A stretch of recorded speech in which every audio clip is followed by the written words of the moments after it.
Some of the brothers that I profile on my show have pasts that they don't brag about. My guest tonight is a brother by the name of Luke Stevens. He has some independent films out. He's doing a lot of positive things in the entertainment industry, and I want to talk about the new Luke. We're going to get back to the 80s, but tell me what's going on with you today. Why don't you introduce yourself to my viewers? What's going on? My name is Luke Stephen. Entrepreneur. Right now I'm into films. I did 2 features already. Right. A short, and also a short. Worked on a documentary, all within the course of maybe the last 18 months. 2 features. First annual Urban Web Series Awards. Viewer's Choice Award. Viewer's Choice Award, and one of the actors got Breakout Star. No doubt. For web series. So, we did our thing. We worked hard. So shout out to Industry Unlocked. I'm a co-CEO of the company with my partner, Doc Holliday. Right.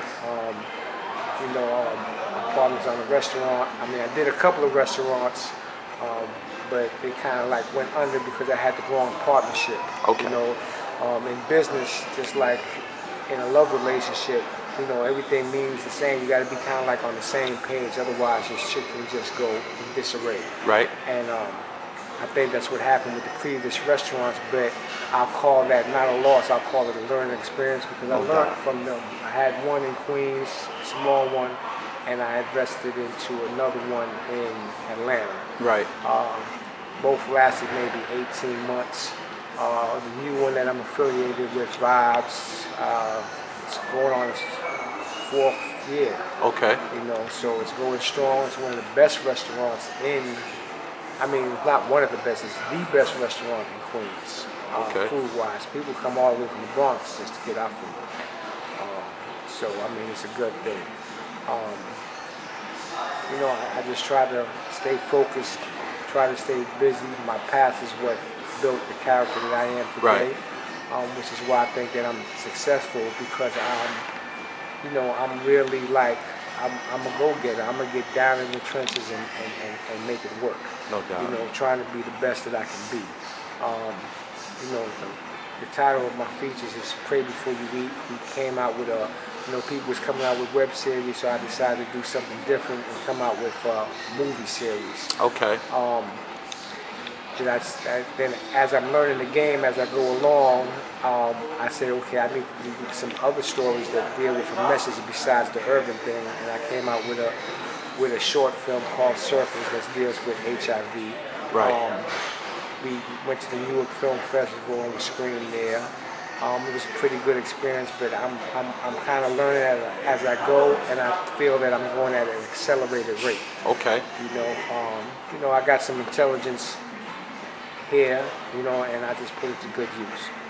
Tell me why a lot of brothers who came home from the prison system, who have a background in getting street money, came home and indulged or put a lot of their focus into the independent film game. Was this something about your past that you wanted to take to Hollywood, or what prompted you to go the independent film route? Well, actually, when I first came home, I was asked to be participating in the American Gangster series on BET. Okay. So once I did that, they hired me as a consultant. So, being a consultant, I'm behind the scenes and I'm seeing how it works, and that's what made me want to try to get into it.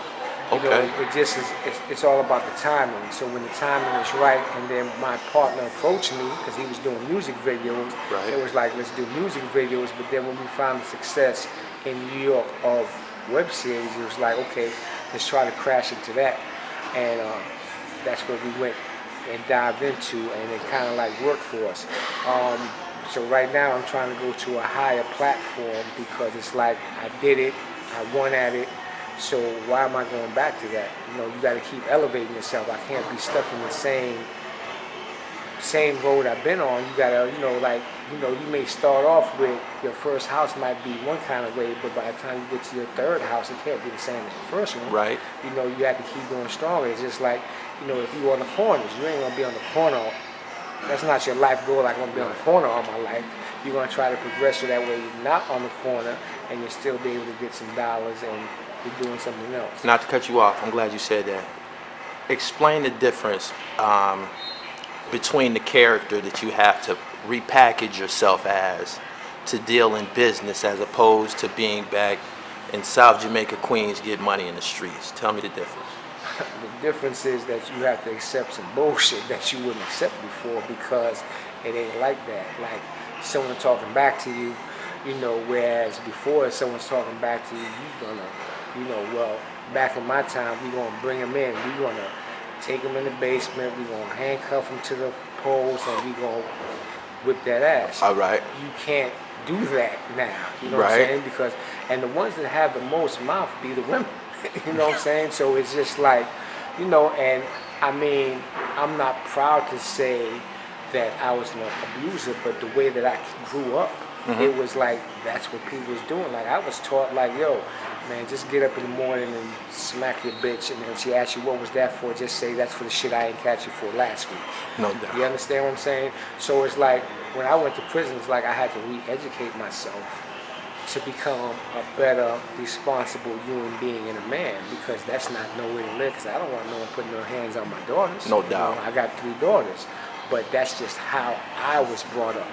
You know what I'm saying? And the way that I was brought up, I thought that that way was the correct way and the right way, because these are the people that I looked up to, because my father, who was a senator in Haiti, Okay. and who I found out was a college professor at Columbia. I only saw him one time in my life. Wow. You understand what I'm saying? But later on I found out it wasn't because of him, it was because my mother didn't want him to fuck with me. You understand what I'm saying? Because he was trying to get up with me, but at the time, I don't know what, like I'm just finding this stuff out now through my sisters. But when I'm growing up, I don't see that, so now I'm looking for father figures. Like I Right. was getting 90s, and I was like a 90s student. Right. You know what I'm saying? Extremely smart, extremely intelligent. You know, when we came to New York, it's like I wanted to just get down with the get down, and you know, I'm trying to get some pussy because all these niggas that's cutting class is getting some pussy. So fuck it, I want some pussy too. Let me cut class. So I went from a 90s average student in the 9th grade on the basketball team to a 42C student in the 10th grade. Oh wow. Girl got pregnant, and after that, it's like, okay, I need to find me a way to make some money.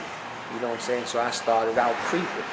You know what I'm saying? Which is basically sneaking in the back of bars and restaurants early in the morning. You know, sometimes the safe is open. You might get the bag with all the proceeds from the night before behind the bar before they make the deposit. Right. Because I think back then, I don't think they had like night deposits. It's like you had to go in the bank open. So plenty of these stores had their money or their cash from the night before, and we was able to. You know, I was a little dude, so I'm able. You know, someone would go get the person that's working their attention, talk to them, and I would just sneak in and, you know, go to the office, ransack the office or locker rooms or whatever, and come out with the change. Getting back to the part about you being a go-getter. Were you a go-getter when you got to New York City, or did you pick this up in the city, man? I picked this up in the city. You know, like New York is, you know, like back then, like, you know, New York, big city of dreams. Right. So it's like, you come to New York, you have big city, it's the big dreams, and, you know, what I applied back then as to become a fast learner as far as the hustling and whatever, because it's not like I had a rough, crazy childhood. Of course, it was rough back then, and I'm able to survive. People's robbing you for sheepskins, that's $200. People's robbing you for gazelles, it's like $200. People's robbing you for your British Walkers, it's like $50. So it is kind of like a rough time. Right. And I survived that rough time. So I'm not going to say I was the bully of the block, because I wasn't. You understand what I'm saying? So I think as I progressed, my aggressiveness and taking no shorts also progressed, and probably because of the influence of the people around me, like the Fat Cats and the Pappy Masons and the Supreme McGriffs and the Prince, like that shit rubs off on me. Okay. You understand what I'm saying? I was gonna get to that part. Your contemporaries. Explain to my viewers who your contemporaries were in the 1980s. The go-getters that you was running with, because we about to go in that direction. All right. So in the 1980s, I got down with Lorenzo Fat Cat Nichols. He had Supreme McGriff was part of our crew. This is like the early time before Supreme branched off his own. Okay. Pappy Mason, Chris Williams. So, you know, everyone, you know, branched off into their own situations as time went on. I think Preem was the first one because Preem, you know, Preem was dealing with him, but he, you know, Preem was like more or less his own man also. Okay. You know what I'm saying? But, you know, it was coming from him, and then he just dealt with some other people as it went along. So once I did the bid, when I came back, you know, homie was like in a better position than he was when I left. Fat Cat was? Yeah. Fat okay. Cat, he was in a very good position. So he had become a millionaire. You know, like, you know, I would call home and his mother would be like, oh, he got a piece that costs as much as a Cadillac. So, you know, back then we was driving Cadillacs and 98s. Right. So, you know, once I came home, now everyone's into the foreign market, like the Benzes and the BMs. And back then you can just go into that motherfucking store and just drop that $40,000, $30,000, or whatever your car cost. What was your first foreign? A Saab. And they teased me crazily about that. Called me a cheap Haitian bastard. How you gonna break into the market with a $20,000 car? Because they used to leave me on the highway coming from the fever. Okay. Because the Saab didn't have the quick pickup like the BMs and the Mercedes. So they would leave me at the toll, and you know, Cav was just like, man, just cheap ass motherfucker, yo. You know, you got the money, blah blah blah. Why don't you buy? So you know, I broke down, went in and bought a 745. That's You're the first man I ever heard refer to us as a Saab as a cheap car. Well, mind you, to the other ones. in the movie Paid in Full, that was a Saab that Mitch pulled up in with the BBSs. Yeah. And but they was slow, and these niggas teased me because, like I said, I wasn't trying to. You know, I was kind of different. Like, you know what I'm saying? Like, I mean, we were spending money, but like, I think, or however Cat's mind was thinking, because I guess if he gets you to spend, you understand what I'm saying? You still got to keep fucking with him. right. You understand what I'm saying? So if you make 40 or 50,000 that week and you spend 40 or 50,000, nigga, that means you still got to work. Like, nigga, don't try to get out of it. You understand what I'm saying? Like, no, nigga, buy that. Yo, buy this. You want to sell this? Yo, you need this? You know, that's just how it was. So I don't know if it was done purposely or if it just was like, yo, nigga, you making money, have fun. Because at that time, we didn't think it was going to end. Right. You know what I'm saying? No one thought that the end was near, because it's like, we was like, okay, uptown the feds is coming in because niggas is selling weight. We're going to take these joints and we're going to break them down. Like, I had dimes. Right. So I broke my joints down to dimes, $100,000. So you pumped dimes until they came and got you? I pumped dimes until they came. Listen, I pumped dimes. I was doing maybe 2 joints a week, maybe sometimes 3. Everything was bagged up. All dimes. No weight, no nothing. So we said, yo, you don't have to worry about the regular police because right. they can't fuck with us. Right. Because you're going to have the people bagging up, then you're going to have the people dropping the shit off on the block. You got the people working the room. So basically, I'm not never going to touch nothing except for the bread. Right. You understand what I'm saying? So the way we figured, like, okay, me and him got a store together, like, they're not going to come in the store unless we sell something out the store, and we're not going to sell nothing out the store. So even when they came in that store, they weren't supposed to come in that store. Right. You understand what I'm saying? And I mean, I could still remember that night like it was yesterday. It's just like we sitting in the back, you know what I'm saying? We had some weed on the table. Because I think we had just got some weed from someone. We've had some weed on the table. Of course, we have guns back there. And I look up, and the motherfucking sergeant is like crouched down saying, don't move. Like, what the fuck is he doing back here?